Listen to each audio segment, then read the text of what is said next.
आपने ये दावा किया है आपकी पार्टी ने कि वो अकेले चुनाव मैदान में जाएगी।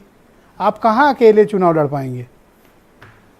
नहीं नहीं, बिल्कुल लड़ पाएंगे, क्योंकि हमारे राष्ट्रीय अध्यक्ष माननीय श्री ओम प्रकाश राजभर जी ने 2022 के चुनाव खत्म होते ही 75 जनपद में सावधान यात्रा के माध्यम से जनता के साथ जुड़ने का काम किया। ओके। उसके बाद से ही लगातार हम लोगों ने निर्णय लिया था कि सुहेलदेव भारतीय समाज पार्टी जब स्थानीय चुनाव आएगा तो इसको अकेले लड़ने का काम करेगा। और हमारे पास पार्टी में हमारे कार्यकर्ता पदाधिकारी के द्वारा आवेदन भी आ रहे हैं और मजबूती से चुनाव लड़ने का काम करेगी। जहां तक अभी पूर्वांचल में भैया जीत आप दर्ज अकेले करते थे, कहाँ अब लड़े हम सुनील पश्चिमांचल बाबू? में भी आप एक बार बीजेपी के साथ लड़े पार्लियामेंट असेंबली, फिर उसके बाद आप आ गए 2022 में, तब आप समाजवादी पार्टी के साथ लड़े।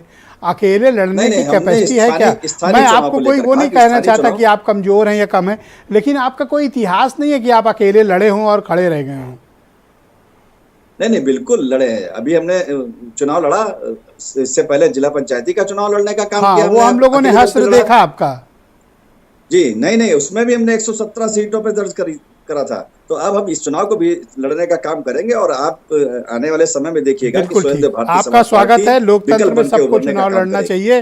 तो कितनी सीटों पर प्रत्याशी खड़ा करना है, क्या सभी? देखिए, सबसे बड़ी बात हम आपको बताएं, हमारे राष्ट्रीय अध्यक्ष जी अभी 12 तारीख को ही चुनाव प्रत्याशियों की घोषणा करने का काम करेंगे। और मजबूती से जहां हम लड़ रहे थे और जहां पूर्वांचल से लगाकर पश्चिमांचल तक प्रत्याशी उतारने का काम करेंगे। अभी जल्द से जल्द आपको सूची प्रथम जो चुनाव होने वाला है उसकी सूची जारी हो जाएगी। तो इस तरह तो फिर आप बीजेपी वालों को नुकसान करोगे कि सपा वालों का?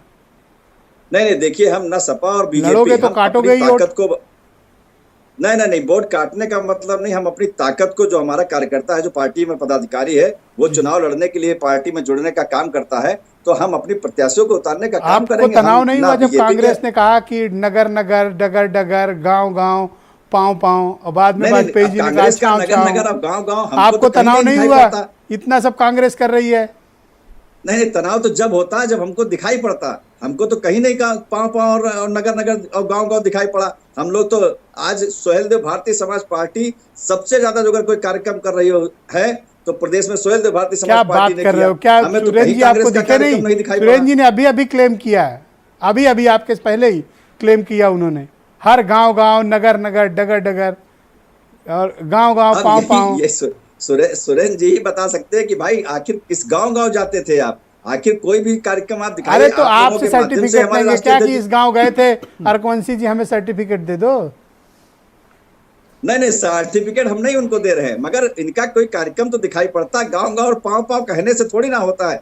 जनता के किसी दुख दर्द में जाने का काम किया हो, या खाली हम ये कह दे कि नहीं हम इस गांव में गए थे, हमने कार्यक्रम कर लिया, कहने से नहीं। आप लोगों के माध्यम से, हमारे राष्ट्रीय अध्यक्ष के कार्यक्रम हो, चाहे हमारे राष्ट्रीय ओके, एक सवाल आपसे और जो मैंने सुरेंद्र राजपूत जी से पूछा, तो डिबेट को आगे बढ़ाएंगे। मायावती कह रही कि ईवीएम हटाओ, बैलेट वापस लाओ,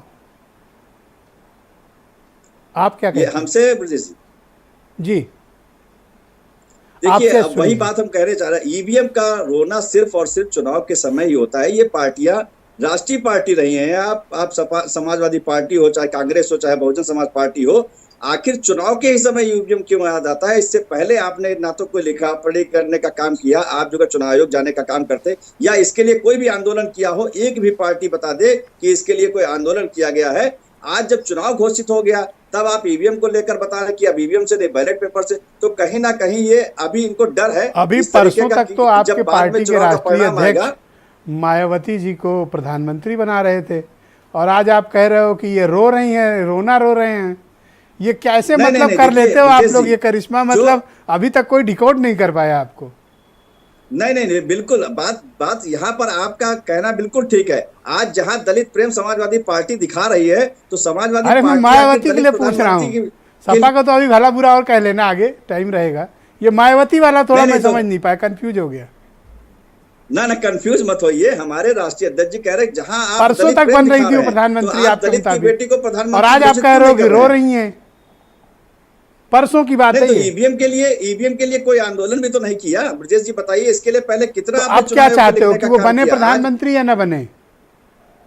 बिल्कुल बनना चाहिए देश का प्रधानमंत्री, बिल्कुल होनी चाहिए प्रधानमंत्री, घोषित करना चाहिए समाजवादी पार्टी को। अरे वो मायावती की बात कर रहा हूँ, सपा वाली। Thank you. नहीं वैभव बिल्कुल माहेश्वरी होना मेरे चाहिए साथ मौजूद हैं, प्रधानमंत्री, आम देश का आदमी पार्टी के प्रधानमंत्री। प्रवक्ता। बहुत बिल्कुल शुक्रिया होना वैभव चाहिए। जी। तो नगर निकाय के चुनाव आ गए और आप